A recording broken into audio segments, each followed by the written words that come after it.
আসসালামু আলাইকুম। আজ আপনাদের সাথে একটি গল্প শেয়ার করব। সেটা হচ্ছে অপেক্ষার শেষ প্রহর। একজন বাবার অপেক্ষার কথা। শহরটা যখন ঘুমের ঘোরে আচ্ছন্ন থাকে, ঠিক তখন কিছু মানুষের রাত জাগার গল্প শুরু হয়। ল্যাম্পপোস্টের আবছা আলোয় রাস্তার এক কোণে বসে আছেন বৃদ্ধ রহিম চাচা, হাতে একটা পুরনো সেলাই করা ছাতা আর কাঁধে একটা কাপড়ের ঝুলা। আজ 5 বছর হলো তিনি প্রতিদিন ঠিক এই সময় স্টেশনে আসেন, কিন্তু কেন, কার জন্য এই অপেক্ষা, সম্পূর্ণ থাকছে আজকের গল্পে। রহিম চাচার একমাত্র ছেলে সজল যখন সে গ্রাম ছেড়ে শহরে পড়তে যায়, তখন রহিম চাচা তার সবটুকু সম্বল দিয়ে তাকে পাঠিয়েছিলেন। সজল বলেছিল, বাবা, আমি বড় অফিসার হয়ে তোমাকে এই শহরে নিয়ে আসবো, তখন আর তোমাকে রোদে পুড়ে কাজ করতে হবে না। সজল সফল হয়েছে, সে এখন বড় একটা মাল্টিন্যাশনাল কোম্পানির ম্যানেজার, কিন্তু শহরের চাকচিক্য আর উঁচুতলার আভিজাত্য সজলকে বদলে দিয়েছে। সে বিয়ে করেছে এক ধনের দুলালিকে, যার কাছে বুড়ো শ্বশুরের পরিচয় করিয়ে দিতে তার লজ্জা লাগে। একদিন সজল তার বাবাকে স্টেশনে নামিয়ে দিয়ে বলল, বাবা, তুমি এখানে একটু অপেক্ষা করো, আমি আসছি। সেই যে সজল গেল আর ফিরে আসেনি। প্রতিদিন রহিম চাচা স্টেশনে সেই ব্রেঞ্চিতে বসে। কেউ যদি জিজ্ঞেস করে, চাচা কার জন্য বসে আছেন, তিনি হাসি মুখে বলেন, আমার কুকা আসবে, ও তো বলেছিল আসবে। মানুষ তাকে পাগল বলে হাসাহাসি করে, কেউ দয়া করে খাবার দেয়, কেউ অবহেলা করে পাশ কাটিয়ে চলে যায়। কিন্তু রহিম চাচার চোখে ক্লান্তি নেই, আছে অদম্য বিশ্বাস। তিনি ভাবেন, হয়তো ট্রাফিক জ্যামে সজল আটকে আছে, নয়তো অফিসের কাজে বড্ড ব্যস্ত আছে। বাবা তো, ছেলের কোনো দোষ তার চোখে পড়ে না।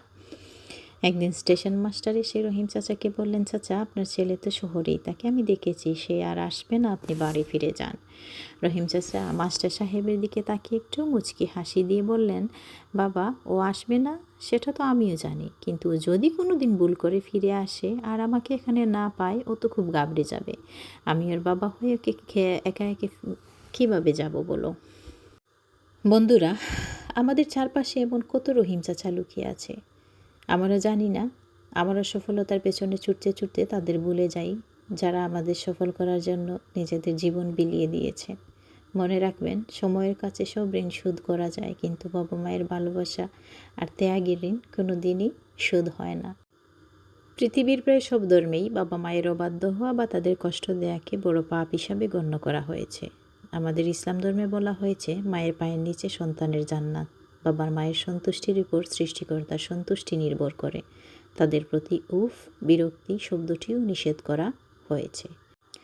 একটি প্রচলিত কথা আছে, আপনি আজ আপনার বাবা মায়ের সাথে যা করছেন, কাল আপনার সন্তান আপনার সাথে ঠিক সেটাই করবে। সন্তানরা বড় হয় তাদের বাবা মাকে দেখে। আপনি যদি আপনার বাবা মায়ের প্রতি সম্মান দেখান, তবে আপনার সন্তানও অবচেতনভাবে সেই আচরণটি শিখবে। মানুষ হিসেবে আমাদের রাগ হতে পারে, ভুল হতে পারে, তবে সেই ভুল থেকে আপনি কিভাবে নিজেকে ভালো করবেন, কিভাবে মা বাবার কাছে আপনি ক্ষমা চান, আপনি তার কাছে কোনো অজুহাত না দিয়ে বিনয়ের সাথে নিজের ভুল স্বীকার করেন। তোমার ভুলের জন্য, তোমার অপরাধের জন্য তাদের কাছে অনুতপ্ত হন, তাদের কথা মন দিয়ে শুনুন। বয়সের কারণে তারা হয়তো বারবার একই কথা বলেন বা খিটখিটে হন, কিন্তু ধৈর্যের সাথে তা মোকাবেলা করা হলো প্রকৃত মনুষ্যত্ব, প্রকৃত সন্তানের পরিচয়।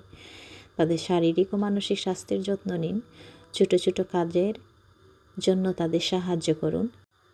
দুনিয়াতে সব কিছু হয়তো দ্বিতীয়বার পাওয়া সম্ভব, কিন্তু বাবা মা চলে গেলে সেই শূন্যস্থান আর কোনোদিনও কিন্তু কিছু দিয়েই পূরণ হয় না। সময় থাকতে তাদের মূল্য দেয়া এবং তাদের মুখে হাসি ফোটানোই হলো জীবনের অন্যতম বড় সার্থকতা। যে মানুষগুলো নিঃস্বার্থভাবে আপনাকে ভালোবাসেন, তাদের দূরে ঠেলে দিয়ে জীবনের প্রকৃত সুখ পাওয়া অসম্ভব। হয়তো জীবনে আপনি অনেক ব্যস্ত থাকেন, কিন্তু দিনে অনন্ত 15 থেকে 20 মিনিট তাদের পাশে বসুন, তাদের শারীরিক অবস্থা খুঁজুন, তাদের পুরনো গল্পগুলো শুনুন। এই সামান্য সময়টুকু তাদের জন্য জীবনে অনেক বড় পাওয়া সন্তানের কাছ থেকে। বিশ্বাস করুন, বাবা মায়ের মন অনেক নরম এবং অনেক বড় থাকে, তারা খুব দ্রুতই সন্তানকে ক্ষমা করে দেন জীবনের সব ভুলগুলো।